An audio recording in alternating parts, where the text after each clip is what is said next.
আমি এখন দাঁড়িয়ে আছি ঐতিহাসিক ভবন কার্জন হলের সামনে। আসসালামু আলাইকুম। আজকে আমি আপনাদের মাঝে তুলে ধরব কার্জন হল নিয়ে কিছু কথা এবং তার পিছনের কিছু ইতিহাস। কার্জন হল ঢাকা রাজধানীতে অবস্থিত। এটি একটি ঐতিহাসিক ভবন। এটি নির্মাণ হয়েছিল ঢাকা কলেজের ব্যবহারের জন্য, কিন্তু বর্তমানে এটি ঢাকা বিশ্ববিদ্যালয়ের বিজ্ঞান বিভাগের শ্রেণীকক্ষ ও পরীক্ষার হল হিসাবে ব্যবহার হয়ে থাকে। ইতিহাস সূত্রে জানা যায় 1904 সালে ভারতের তৎকালীন ভাইসরয় ও গভর্নর জেনারেল লর্ড কার্জন এটি ভিত্তিপ্রস্তর স্থাপন করেন। বঙ্গভঙ্গ ঘোষিত হওয়ার পরে প্রাদেশিক রাজধানী হিসাবে ঢাকাকে গড়ে তোলার জন্য রমনা এলাকায় সব ইমারত গুরুত্ব বৃদ্ধি পায়। কার্জন হল তার মধ্যে অন্যতম। এটি নির্মাণ হয় ঢাকা কলেজের পাঠাগার হিসাবে এবং নির্মাণের জন্য অর্থ প্রদান করেন ভাওয়ালের রাজকুমার।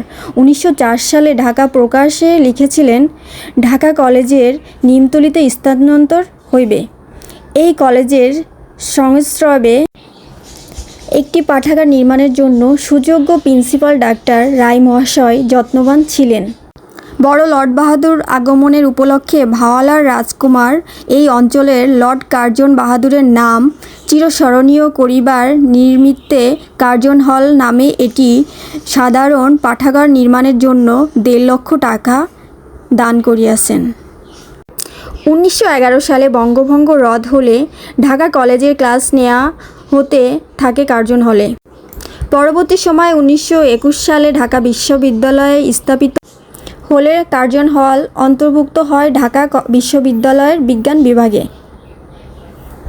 যা আজও ব্যবহৃত হয়ে আসছে। 1904 সালে ভারতের viceroy Lord George Nathaniel Curzon এই হলের ভিত্তিপ্রস্তর স্থাপন করেন এবং তারই অনুসারে এই ভবনের নাম রাখা হয় কার্জন হল। এই ভবনটিতে সংযোজিত হয়েছে ইউরোপ ও মোগল স্থাপত্য রীতির দৃষ্টিনন্দন সংমিশ্রণ। আংশিকভাবে মুসলিম স্থাপত্য রীতিও অনুসরণ করা হয় এতে। ভবনের বহিঃপৃষ্ঠে লাল কালচে রঙের ইট ব্যবহার করা হয়েছে।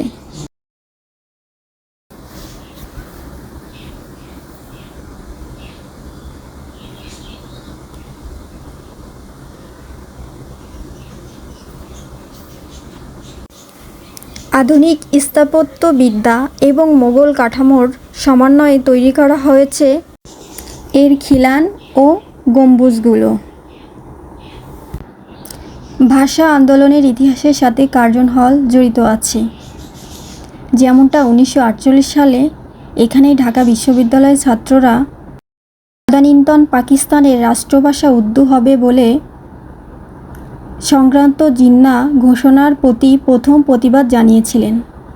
1948 সালে 24শে মার্চ কার্জন হলের অনুষ্ঠিত বিশেষ সমাবর্তনে জিন্নাহ পাকিস্তানের রাষ্ট্রভাষা উর্দু হবে বলে ঘোষণা করলে কার্জন হলের উপস্থিত ছাত্ররা তখন নো বলে প্রতিবাদ জানায়।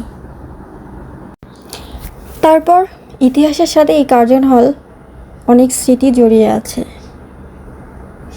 সব কিছু মিলিয়ে ঘুরতেছিলাম আজকে সারাদিন কার্জন হলে ঘুরতেছিলাম আর ভাবতেছিলাম পিছনের কত স্মৃতি এই পুরনো ভবনটির সাথে জড়িয়ে আছে, কত মানুষের স্মৃতি জড়িয়ে আছে। তো আপনারা যারা কার্জন হলে আসছেন বা কার্জন হল সম্পর্কে জানেন, হয়তো আমার থেকে অনেক বেশি জানেন। আমার বলাতে যদি কোনো ভুল ত্রুটি হয়ে থাকে সবাই ক্ষমার দৃষ্টিতে দেখবেন। তবে আমি যতটুকু চেষ্টা করছি সঠিকটা তুলে ধরার জন্য। তো এভাবে করেই সারাদিন এই হলটিতে আশেপাশে থাকার পরে আমার মনে হচ্ছিল আরও কিছুক্ষণ যদি থেকে যেতে পারতাম। খুব ভালো লাগতেছিল, মনোরম পরিবেশ, খুব সুন্দর প্রকৃতির মাঝে, খুবই ভালো লাগতেছিল।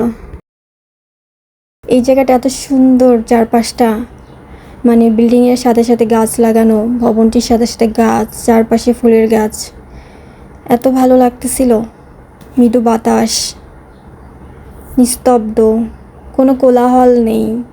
মানে আমি যখন গিয়েছিলাম অবশ্যই তখন এক্সাম চলতেছিল, তার জন্য আমি ভিতরের কক্ষগুলোতে ঢুকতেও পারিনি বা ঢোকার চেষ্টাও করিনি।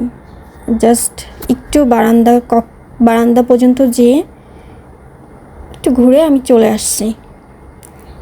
ভবনটির চারপাশে কি সুন্দর সুন্দর বাহারি ফুল গাছের সমাহার। পুরনো কোনো ভবন দেখলে আমার কেন জানি একটু আবেগপ্রবণত হয়ে উঠি। মনে হয় কেমন জানি পুরনো সব কিছু, পুরনো মানুষগুলোর স্মৃতি জড়িয়ে আছে ইতিহাস এটার সাথে। এখানে সুন্দর একটা কাঠগোলাপের গাছ আছে, অনেক ভালো লাগতেছিল। তো আজকের ভিডিওটা এই পর্যন্ত। সবাই ভালো থাকবেন, সুস্থ থাকবেন। সামনে আবার দেখা হবে নেক্সট কোনো ভিডিওতে। আর আপনারা কে কে কোথা থেকে আমার ভিডিওটা দেখেন বা দেখতেছেন অবশ্যই আমাকে কমেন্টে জানাবেন। আর কার্জন হলে যারা আসেনি তারা অবশ্যই একবার হলেও কার্জন হলে ঘুরে যাবেন।